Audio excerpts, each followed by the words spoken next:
तेज़ बारिश के कारण जब मुझे रुकना पड़ा उस हॉन्टेड गेस्ट हाउस में, तो फिर मेरे साथ जो हुआ, निशांत उस रात अपने ऑफिस से थोड़ा लेट निकला था, जिसके चलते जो था उसको करीब रात के 12 बज चुके थे। अब ये यहाँ से जब रात को निकला तो अपनी बाइक पर था और अचानक से ही तेज़ बारिश होने लगी। तो जब तेज़ बारिश होने लगी तो भीगने के डर से जो था, इसने अपनी बाइक को साइड में खड़ा किया और देखा कि वहाँ पर एक गेस्ट हाउस है। तो वो उस गेस्ट हाउस में पहुँचा तो उसने देखा कि गेस्ट हाउस काफ़ी सुंदर और खूबसूरत था। यहाँ पर निशान जो था उसने देखा कि एक काउंटर है, तो वहाँ पर जाकर उसने देखा एक आदमी खड़ा था। उससे बातचीत कर उसे पता चला कि वो वहाँ का मैनेजर है। तो उसने उससे बात करी और कहा, देखिए मुझे आज रात के लिए यहाँ पर एक कमरा चाहिए, क्या मिल सकता है? तो इस पर उस आदमी ने कहा, हाँ हाँ क्यों नहीं, पूरा गेस्ट हाउस खाली पड़ा है, बोलिए आपको कौन सा रूम चाहिए।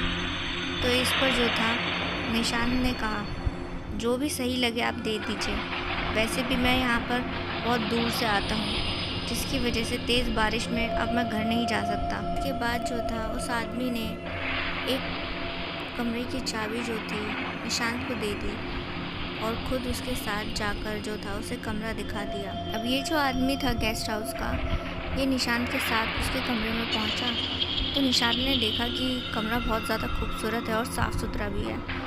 इसी के साथ जो था उस आदमी ने निशांत से कहा, देखिए रात बहुत हो चुकी है, अब आप आराम कीजिए और ध्यान रखिएगा, किसी भी आवाज़ को सुनकर कमरे से बाहर मत आइएगा, नहीं तो आपके लिए मुसीबत हो सकती है। इस पर निशान ने कहा, आवाज़ें? कैसी आवाज़ें? तो उस आदमी ने कहा, कैसी भी आवाज़ें हों, लेकिन आप बस अपने कमरे में रहिएगा, यही आपके लिए अच्छा होगा, नहीं तो फिर जो आपके साथ होगा आप सोच नहीं सकते। और हंसते हुए जो था वो वहाँ से चला गया।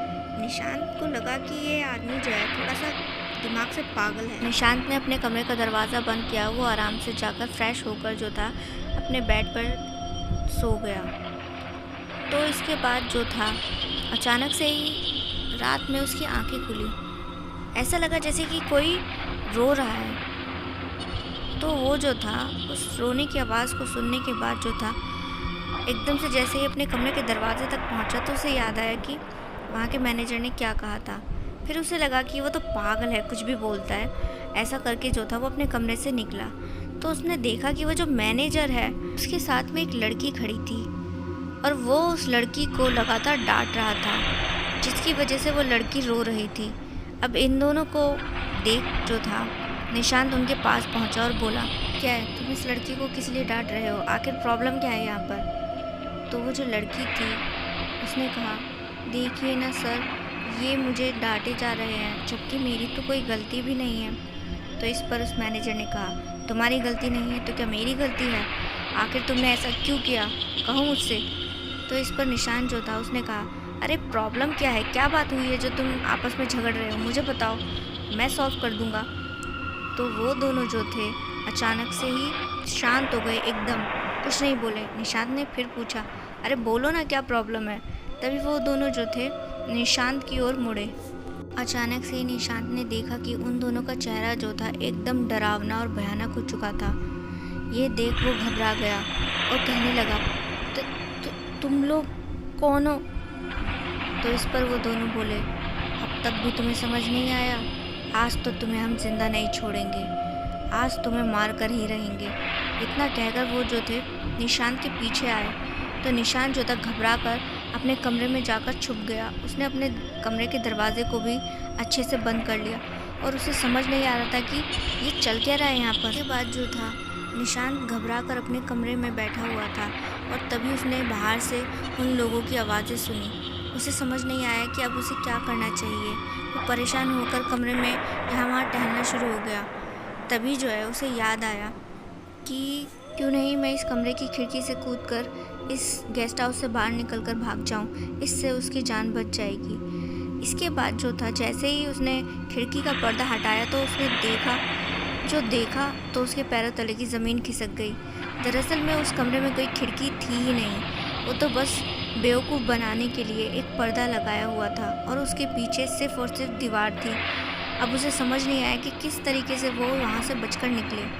तभी अचानक से उसने देखा कि कोई उसके कमरे का दरवाज़ा खटखटा रहा था। वो घबरा गया, उसे समझ नहीं आ रहा था कि क्या करूँ। तभी उसके मन में ख़्याल आया, तो उसके बाद जो था उसने कमरे का दरवाज़ा एकदम से ही खोल दिया और बिना सोचे समझे जो था बड़ी तेज़ी से कमरे से निकल कर भागा। तो यहाँ पर जो था वो लड़की और वो मैनेजर खड़े थे और उन्हें धक्का मारते हुए जो था वो वहाँ से दौड़ने लगा। तो ये दोनों जो थे एकदम से ही जो थे उसके पीछे दौड़े।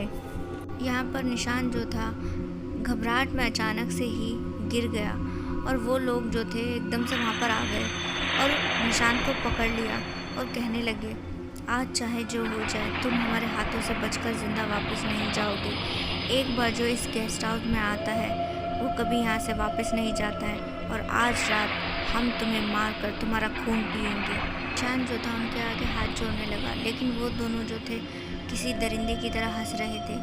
तभी निशान जो था उसे याद आया कि उसके फ़ोन में जो है हनुमान चालीसा है, क्यों नहीं वो उसे बजाकर इन बुरी ताकतों को हरा दे। तो तभी जो था वो अपना फ़ोन निकालने लगा, लेकिन उसके हाथ जो थे बड़े ही काँप रहे थे, जिसके चलते इतना आसान नहीं था उसके लिए फ़ोन निकाल कर उसमें हनुमान चालीसा चलाना।